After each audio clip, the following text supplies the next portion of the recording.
लीजिए आप। मैं बुलवा दूंगा, नहीं बोलेंगे मैं किसी को पर्ची लिख कर नहीं देता हूँ अनुराग जी, बुलवाइए, इसको जो बोलना है बोलेगा, मैं सवाल करूंगा। पहले विनीत गोयनका जी, उसके बाद आ रहा हूँ। जी देश को पता चला। ठीक है अनुराग जी, आ रहा हूँ, मैं आ रहा हूँ। मृदुल जी आपको राम राम, मेरे सभी को पैनलिस्टों को राम राम और सभी दर्शकों को भी राम राम। वैसे तो मैं कभी आम आदमी पार्टी से वाकिफ नहीं रखता हूँ, ना उनसे विश्वास रखता हूँ, लेकिन ये जो घटना है, मान साहब ने जो कांग्रेस के बारे में कहा, मुझे कहीं कहीं पे सच भी लगती है।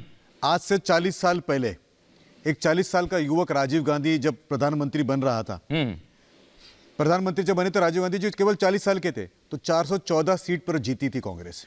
और 40 साल के बाद में उनकी स्थिति ये रही कि वो केवल 60 सीटों पे लोकसभा में बैठी हुई है। तो कांग्रेस तो डिसमिटिंग पार्टी, इसमें कोई सच मतलब गलत बात नहीं है, सच बात है ये। और भगवंत मान का जो ये स्टेटमेंट था कि हमको ढूंढना पड़ेगा कि कांग्रेस कहाँ पे, ये सच बात है। अच्छी, इसके जिम्मेदार कौन है? तो इसके जिम्मेदार मुझे लगता है कि कांग्रेस के खुद के युवराज राहुल जी है। देखे तो उन्होंने अपने खानदानी सीट जो है वो तक वो हार गए। तो एक non capable, not so matured, ऐसा अगर लीडरशिप लेके वो चलेंगे तो उनकी स्थिति तो होगी। दूसरी बात है, वर्मा जी ने बात की महिलाओं की, तो कांग्रेस में केवल एक ही प्रियंका सेफ है, प्रियंका वाड्रा। ये स्टेटमेंट मेरा नहीं है, ये स्टेटमेंट है प्रियंका चतुर्वेदी, जो उनकी फॉर्मर चीफ स्पोक्स पर्सन हुआ करती थी, कि there is only one Priyanka in Congress which is safe, that is Vadra, otherwise it not safe. और उन्होंने जो रिजाइन किया था, उन्होंने ये बोलकर रिजाइन किया था कि उनके ऊपर, और सोशल मीडिया पर भी लिखा था, हाँ, कि कुछ ना कुछ बात हुई थी उनके साथ में। क्या हुआ घटना मुझे पता नहीं, क्योंकि मैं ठीक से पढ़ नहीं पाया, लेकिन मुझे लगता है कि उनका कोई अपमान हुआ था। तो कांग्रेस की आदत है पुरानी, लेकिन असली बात क्या है कि कांग्रेस करप्ट है, नॉन कैपेबल है, डिसिमेटिंग है, और ये सबको पता है। ठीक है, आपका कहना है कि कांग्रेस, मैं अजय जी एक सेकंड, आप बड़ी देर से मोबाइल दिखा रहे हैं, अभिषेक झा को चर्चा में ले आऊं, एक एक करके मैं पूरी डिबेट को ओपन कर दूंगा, आप निश्चिंत रहिए, और हर मसले पर बात करूंगा। अभिषेक जी, सर संयोजक बनने जा रहे हैं क्या नई बैठक में नीतीश कुमार? सीधा सवाल।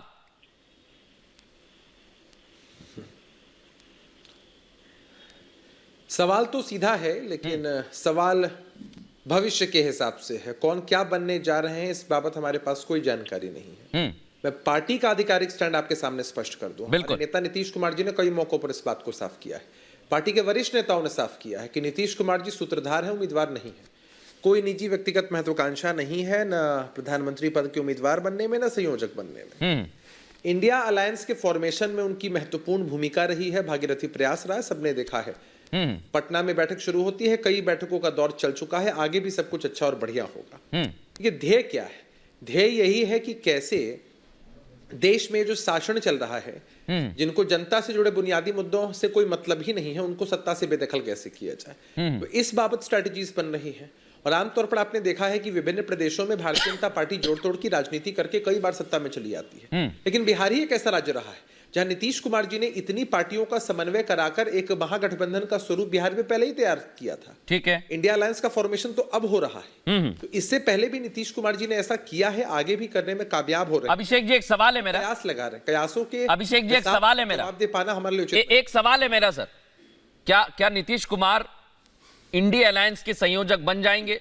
तब की वहां कहा जा रहा है एक थी जोकर, एक थी कांग्रेस, एक था जोकर, हम 2 दे देंगे, हम आपको 10 दे देंगे, ऐसे बन जाएंगे वो?